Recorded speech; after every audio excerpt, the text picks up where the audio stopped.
Fellow South Africans, good evening.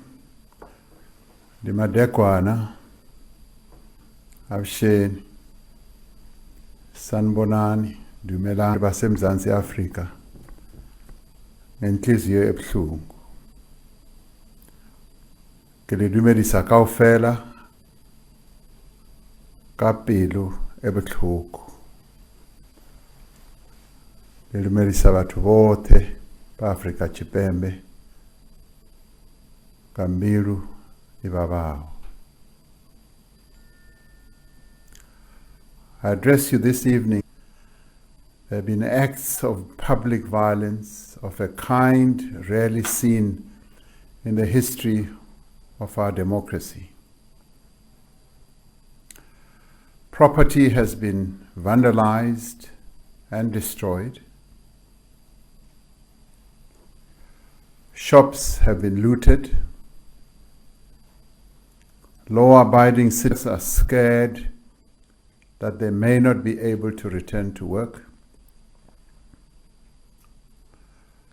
People have died. At this hour, there are several families in our country that are in deep mourning. I speak of the families of Khaya Mkhize, Zitembe Ndwandwe, Lindani Bhengu, and Lindokuhle Gumede in Gauteng. I also speak of the families of Bekani Ndlovu, Themba Mthembu, Aphiwe Gama, and Cebo Dlamini. The costs of this violence to property, to livelihoods, and to businesses, the loss of human life is the greatest cost of all. As a nation, our thoughts and prayers are with these families that have lost their loved ones.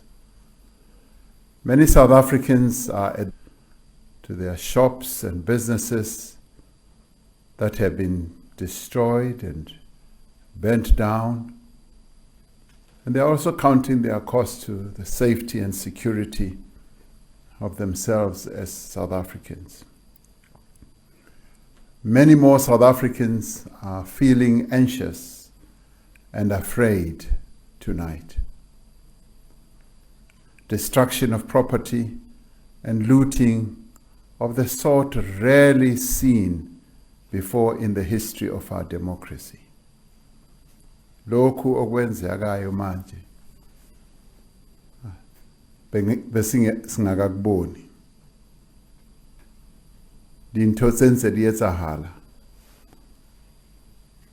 ke kgale re sa di bone. Mo Natal this past Saturday, and was followed by blockades of roads in the northern parts of the province and the looting of shops in eThekwini and Pietermaritzburg.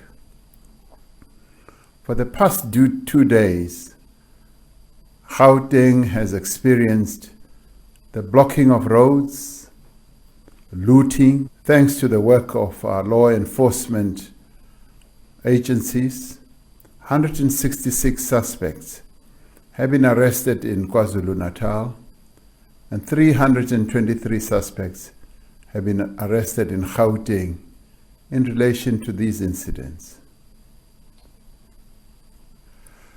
Nevertheless, violence is continuing in many parts of these two provinces as a form of political protest. This violence may indeed have its roots in the pronouncements and activities of individuals with a political purpose and in expressions of frustration and anger. At the beginning of this unrest, there may have been some people. We know that the majority of our people have, out of principle, refused to be mobilized along these ethnic lines. However, what we are witnessing now are opportunistic acts of criminality with groups of people instigating chaos, nor any political cause that can justify the violence and the destruction that we have seen in parts of KwaZulu-Natal and Gauteng. Our Constitution guarantees the right of every person to protest, to organize, to engage in free expression and free association. Our Constitution is for the law and confers on every person a responsibility to respect and uphold the rights of others. Our Constitution is the foundation of the rule of law in our country.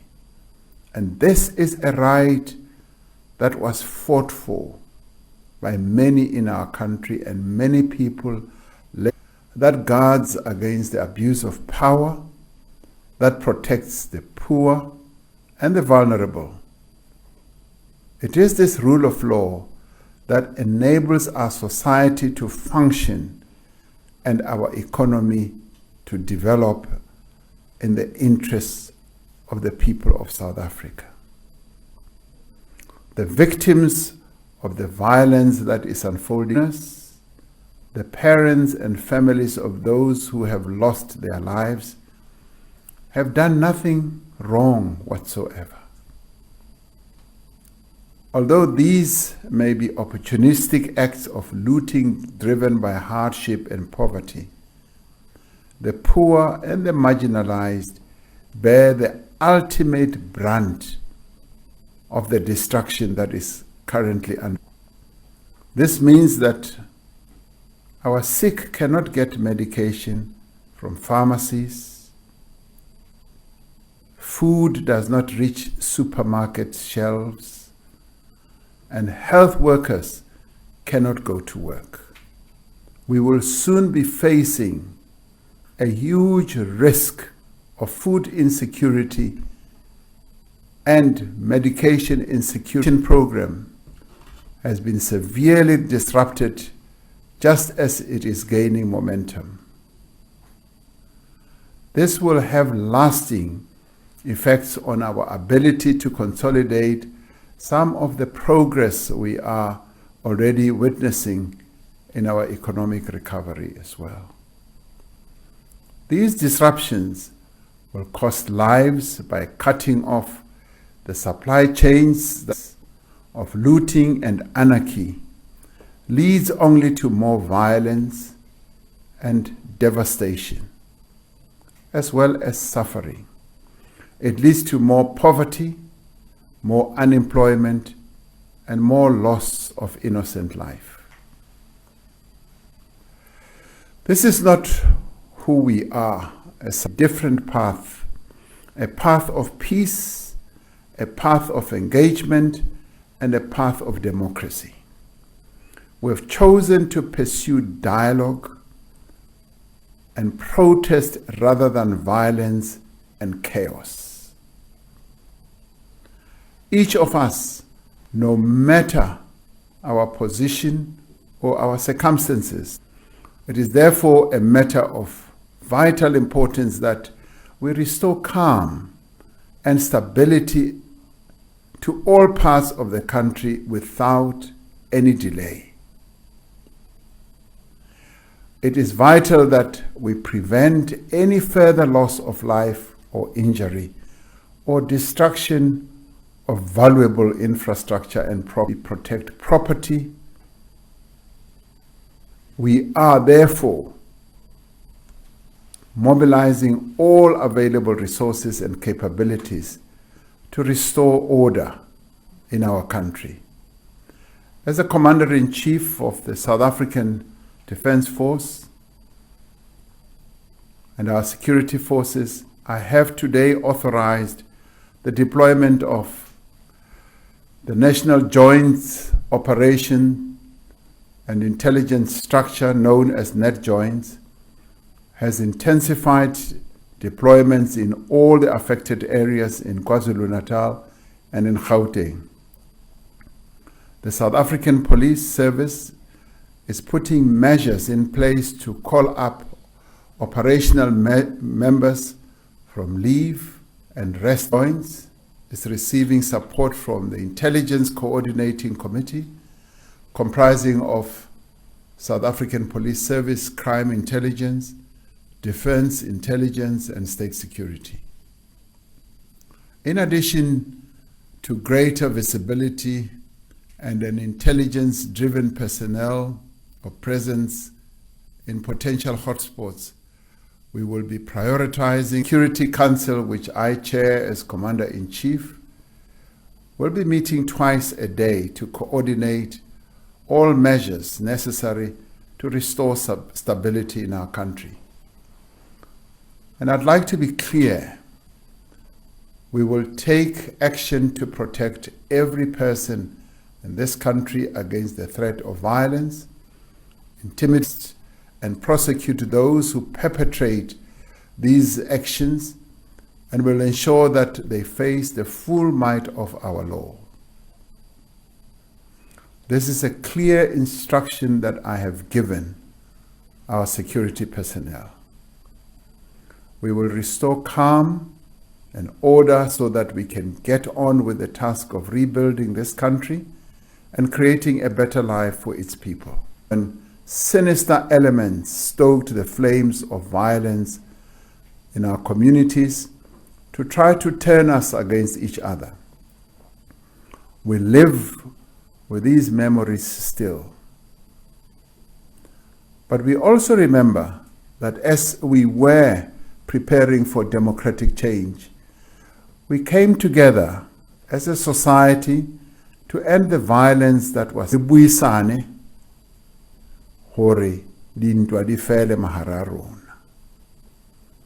As we confront this challenge, we should remember how at another time in our history, as we were preparing for democratic change, we came together as a society to end the violence that was rampant in many of our communities, as trade unions, as businesses, community organizations, political parties, non-governmental organizations, sporting organizations, and many others, to bring peace to our nation. Now we need to come together once again, for each of us to play our part in restoring calm and for the peaceful resolution of the situation that confronts us. This afternoon, ministers and senior officials in the economic and security clusters met with Business Unity South Africa to take stock of the situation and to develop coordinated actions. We have agreed to work together, customers. We have agreed to share information as well as resources to ensure that we restore key supply chains that drive our economy and improve our livelihoods. We are making arrangements for government leaders and public representatives as part of their responsibilities, be they in various communities, to promote stability. As part of our ongoing engagement with key sectors of society, I will be meeting with leaders of political parties to discuss the current situation and to gain from their wisdom on how we should work together to address the current situation. We resist any attempts to incite violence, create panic, or fuel divisions amongst us. Whether we are leaders of political parties, taxi associations, business organizations, or unions, we need to do everything in our means to calm the situation that confronts our country right now. We should refrain from spreading rumors of false reports that may create further panic amongst our people.